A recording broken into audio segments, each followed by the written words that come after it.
In this tutorial, I'll show you how to add Stripe payments to your Weebly website. Let's get started. Open your browser and go to weebly.com.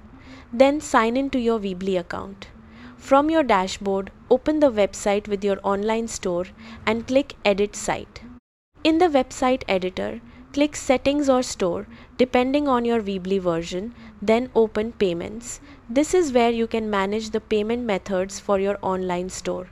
Find Stripe in the list of available payment providers and click Connect or Setup. If you already have a Stripe account, sign in and authorize Weebly to connect to it. If you don't have one yet, follow the prompts to create a Stripe account.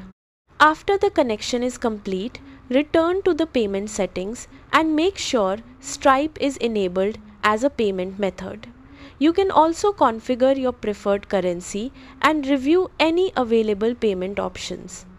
Once everything is set up, click Save if prompted, then publish your website to apply the changes. Finally, place a test order to confirm that Stripe payments are working correctly before accepting payments from customers.